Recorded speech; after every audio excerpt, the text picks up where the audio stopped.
Welcome to the Impactful Engineer Project. I'm Steve Maxey, and with my co-host and brother Jake, we are here to bring you guidance, fresh ideas, and the tools to help you become an impactful engineer.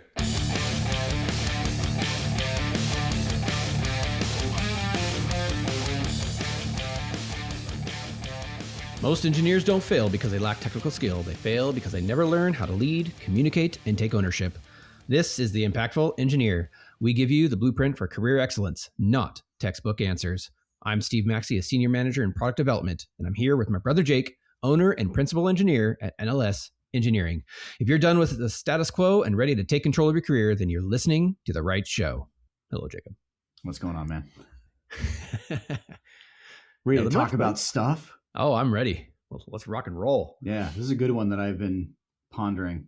And it's I don't know. It's really like given me a leg up in starting the business, and has led me to quickly realizing what skills I need to continue to grow and manage work, not just create chaos in my life and for the people that are working with me right now. But it did it fast, and I realized like, hey, there's something to this. And I remember it back when I was an employee too, but it's like, there is something to just leaping, to just going, doing, be on it, be the person that's fast, like move your ass is what I always think. Just move it, man. Yeah. Like, go. And I want to just like give people some of that energy. Yeah. But also there's actual benefit behind this. It drags the future forward and brings problems that you would run into a year from now to a week from now or a month from now. And then you get to solve those months ahead. And so therefore you can then replace those quicker with even more complex problems and gain even more skills. So it's just about gaining skills faster. That's all. As I couldn't not think of this, but one of the things that Dad used to say all the time was, build a fire under your ass. Exactly. Move. Just go. You'll spend all the time thinking about it and you could be done already. Yeah. I know. Applies, dude. Applies. Oh, yeah. Big time. Oh, man. Yeah. So, a lot of engineers will push back on this, right? Because engineers are very analytical and risk averse. And so they'll be like, oh, I want to make sure that all my equations are right and all my analysis is good and all this other stuff and blah, blah, blah, blah, blah. And that takes a ton of time. So, how do you respond to that pushback?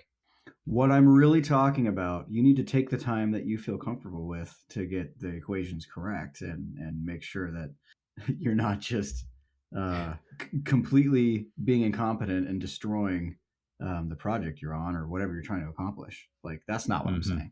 Yeah. What I'm saying is you can allow that mentality to bleed into a huge hindrance in your career, because you'll allow that to be the de facto strategy for everything that you do. So I'm glad you brought that up, because I didn't really think about that. I don't tend to think about those things. I know. You just get like, because that message can be completely interpreted the wrong way. And that's not the advice I want to give. I don't want to say, go out and fall flat on your fucking face in front of everybody and just do terrible. Like, that's not what I'm saying. What I'm saying is move fast to create so much opportunity for yourself, your team, whatever. But we're talking about self-improvement here. So let's just get rid of being selfish. We are trying to be selfish and self-improve. So you're trying to create as much opportunity for yourself as possible.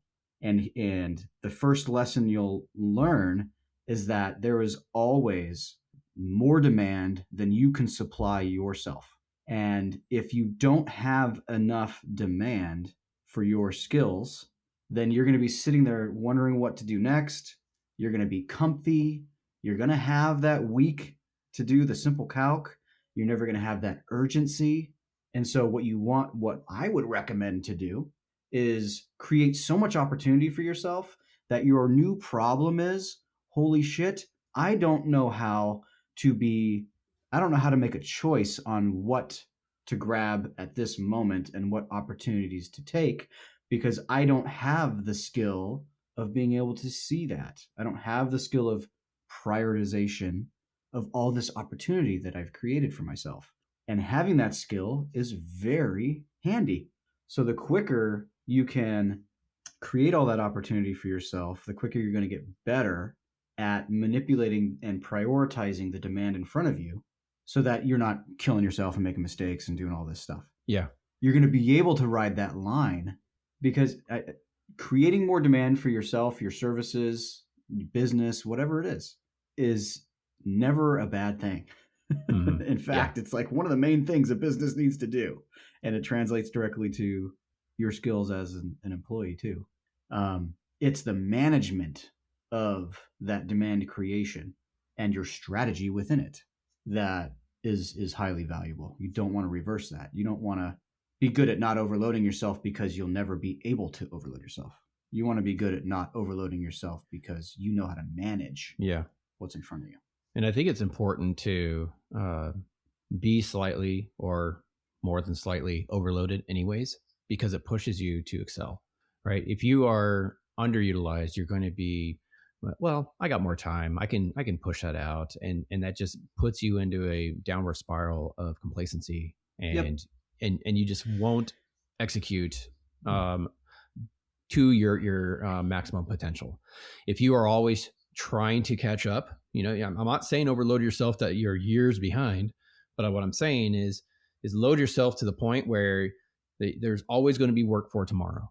Or do it. Yeah. Or overload the shit out of yourself, because that feeling you'll get, that sinking in your heart when you urgency. Figure it out and you go, oh shit. Yeah. Because everybody's had that, right? It's like, oh no. It's just like this sinking feeling. Mm-hmm. The more that you can run into that, the better at managing that you'll get. And it'll force you to be better at this. Yeah.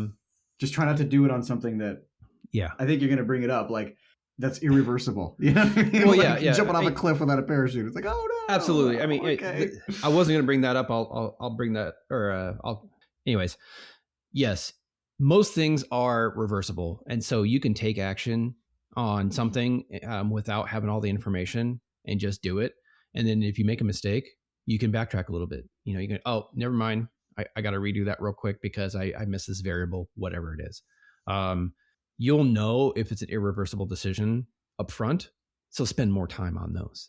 Don't be an idiot. Right. Sure.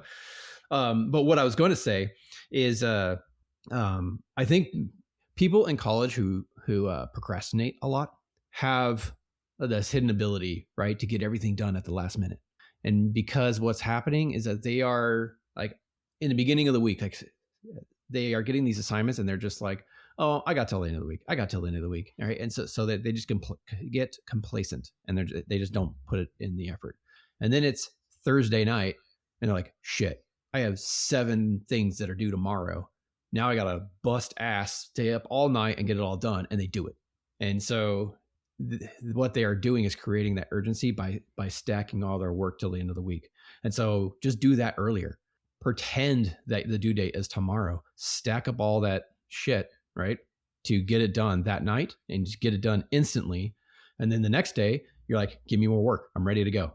And you can create that urgency artificially ahead of time. And then that'll just maximize your throughput and you'll get more recognition, get more better work, et cetera, et cetera, et cetera. Yeah. And my main point was that if you do that for a little while, you'll get very good at managing it and you'll have that urgency with the burnout.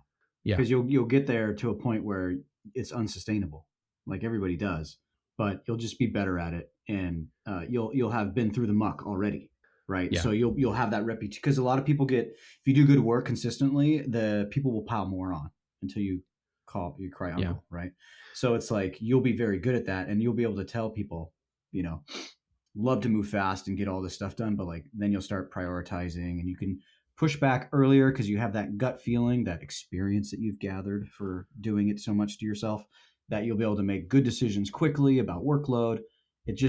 So that's the one.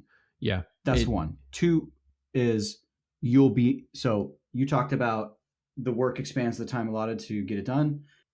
You can do it earlier, like you said. And what that does is pull problems, skill building, and all this stuff from the future to you faster, right? So that then you can avoid the perhaps the discussion of being a market rate engineer, you know, out of the equation, because you've been through 3 years worth of training and skill building and work in 6 months, because you've pulled things forward so hard, right? You didn't wait. You didn't wait for your opportunity. You didn't kind of like, oh, it's just a year's in. You know, it's just time shall pass. It's just if I'm just here and do my part, you're avoiding all of that and bringing it closer to you faster. I think if you have the bring in that urgency by doing whatever is assigned or whatever is required now versus tomorrow or the next day, it allows you to be a little bit more reckless and make a fast decision on something. Because if you fail and you get it wrong, guess what? You still have 2 more days for the original deadline. That's right? So you can just be like, hey, I'll do that right now. Take care of it. Shit, it was wrong. Oh, guess what? It's not due for another 2 days. All right, well, let me do it again. And then you get more experience faster, and you can leverage your time more efficiently and effectively because you're bringing that stuff towards you. That's it. Yep. So do it now. Oh, do you have like an outro, man? We're going to ask the people to do something? Yeah. I mean, obviously, you just learned something. So, maybe. And you know someone else needs to hear this. So please share the show. Leave us a review. 5 stars are awesome. 4, not as awesome, but leave 5. Well, there's only 2 in my mind, like I said before. It's like 4 is you guys really are terrible and you need to get something like going here, and here's the feedback so that you could take that. Yeah. And then 5 is like, all right, cool, liked it, keep doing it. Absolutely. If you leave less than 5, it's required that you leave a comment, because we want to know how to only because that means get it's 5s. Really, really bad. Exactly. And it's cool that we'd be bad, but we want to know. Yep. So share this episode, leave us feedback. It's the best way we can continue to create value and impact for the engineering community.